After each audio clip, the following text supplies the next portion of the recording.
Hello everyone. Friends, आज का जो मेरा वीडियो है आप टाइटल देख ही रहे होंगे, डूज एंड डोंट्स इन कोविड-19। ये जो इन्फेक्शन चारों तरफ फैला हुआ है, पेंडेमिक जो फैला है, इसमें जो महत्वपूर्ण बातें हैं जो निकल कर के आई हैं, गवर्नमेंट की जो गाइडलाइन आ रही है, जो बड़े बड़े फिजिशियंस बात कर रहे हैं, आप देख रहे होगे सोसाइटी में मैसेज और अवेयरनेस फैल रहा है।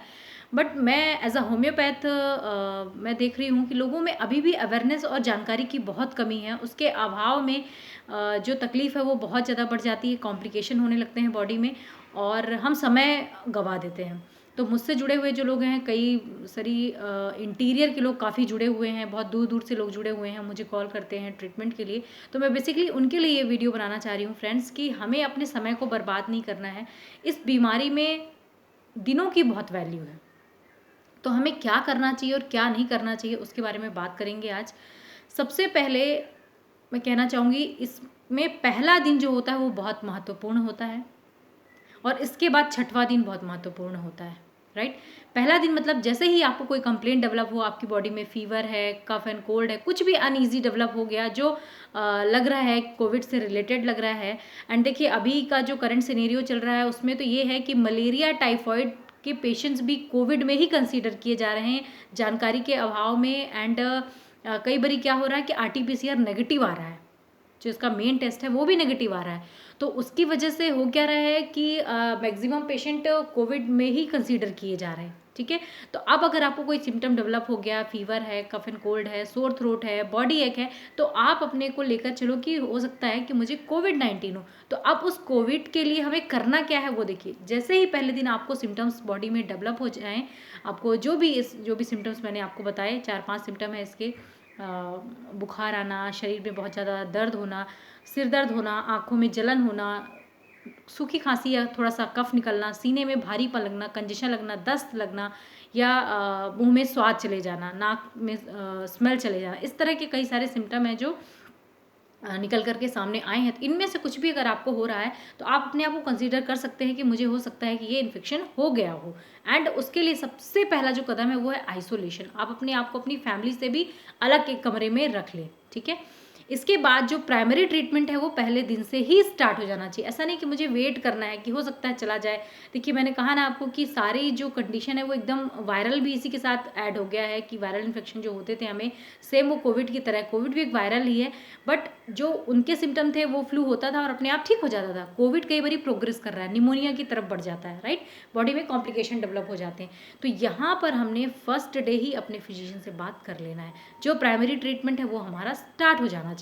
तो पहला दिन बिल्कुल गंवाने की जरूरत नहीं। दूसरे तीसरे दिन आप लोग कॉल कर रहे हो कि 3 दिन से बुखार आ रहा है, 3 दिन से मेरे गले में खराश हो रही है या इस तरह से, तो टाइम बर्बाद ना करें।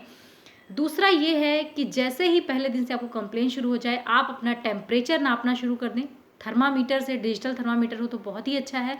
आप अपना टेम्परेचर नापें। जिनके घर में थर्मामीटर नहीं है, जो बहुत इंटीरियर में रहते हैं, ट्राइबल एरियाज़ में रहते हैं, नियर बाई जो भी डॉक्टर आपके पास है वहाँ जा कर के आप डबल मास्क लगा के प्रॉपर प्रोटेक्शन के साथ आप अपना टेम्परेचर कम से कम दिन में 3 बार या 2 बार तो नपवा सकते हैं। घर पे आप टेम्परेचर मॉनिटर कर सकते हो डिजिटल थर्मामीटर से, ठीक है। तो चार्ट बना लो, एक साइड आप अपना टेम्परेचर नोट कर लें, दूसरे साइड आप अपना SpO2 जिसे ऑक्सीजन बोलते हैं, सांस कितनी आ रही है वो प्रोब उंगली पे लगाने पर दिखाता है, ठीक है।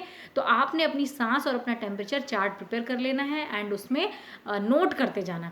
अगर टेम्परेचर जो बुखार है 100 से अधिक आ रहा है, 101, 102, 103 आ रहा है, तो यहाँ पर थोड़ा सा कंसर्न का विषय हो जाता है और आप अपने डॉक्टर को तुरंत बताएं कि डॉक्टर साहब इतना इतना बुखार आ रहा है, ठीक है। अगर 99, 100 बना हुआ है तो इट इज़ ओके, ट्रीटमेंट चलेगा। फिर भी ऐसा नहीं है कि ट्रीटमेंट नहीं चलेगा, मेडिसिन पहले दिन से ही आपकी स्टार्ट हो जाएगी। लेकिन आपको ये ध्यान रखना है कि बुखार मेरा बढ़ना नहीं चाहिए, ठीक है। बुखार ऐसा नहीं हो कि 100 से ऊपर चला जाए, 101, 102, 103, ऐसा बुखार बिल्कुल नहीं। हमें 100 के नीचे ही रखना है, पूरी तरह से हमें ये ट्राई करना है एंड अपने इन्फेक्शन को बढ़ने नहीं देना है। क्योंकि बुखार की वजह से ही शरीर में बहुत ज़्यादा कमजोरी आ जाती है, पूरा शरीर टूट जाता है। तो फीवर को कंट्रोल रखना है। अपने ऑक्सीजन की मात्रा पे, जिसे SpO2 बोलते हैं, उस पर ध्यान रखिए। अगर वो 95 से नीचे है, 95, 96, 97, 98, 99 या 100, तो इट इज़ नॉर्मल, ये बिल्कुल नॉर्मल चल रहा है, कोई दिक्कत की बात नहीं। अगर इससे नीचे जा रहा है, 95 से कम जा रहा है, तो आपको एक पोजीशनिंग बताई जा रही है, एक ऐसी पोजीशन है जिस पे आप साइंटिफिक है ये, देखिएगा आप कहीं भी देखेंगे तो साइंटिफिक है ये। एंड अगर आप पेट के बल लेट जाते हो, 2 पिलो अपने चेस्ट के पास या 1 पिलो चेस्ट के पास लगाकर, 2 पिलो अपने जो पेट के नीचे का एरिया, पेट वाला जो एरिया है वो खाली होना चाहिए, जिससे प्रॉपर जो पेट है वो दबने ना पाए। और 1 पिलो अपने पैर पे लगा के पेट के बल मैक्सिमम टाइम कोशिश करें आप कि लेटे रहें। ये जिन्हें इन्फेक्शन है मैं उनकी बात कर रही हूँ, ठीक है। तो इससे अगर 90 टू 95 के बीच में होगा तो वो बढ़ रहा है, उससे ऑक्सीजन बढ़ जाता है। तो आपने क्या करनी है, एब्डोमेन के बल लेटना है, जिसे प्रोनिंग पोजीशन बोलते हैं, प्रोन पोजीशन बोलते हैं। इसमें आपको आ जाना है, ज़रूर से ये बात ध्यान रखिए, इसको बिल्कुल मत मिस करिए।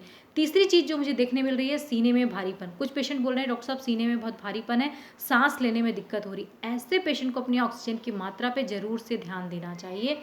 और अगर ये सीने का भारीपन आपको ज़्यादा लगे, तकलीफ ज़्यादा लगे, तो तुरंत अपने डॉक्टर से बात करिए। आपका बीपी वहाँ पे मॉनिटर होना चाहिए, ताकि हार्ट पे और चेस्ट पे दोनों पे ही कोई भी कॉम्प्लिकेशन ना होने पाए, कोई भी भार ना आने पाए।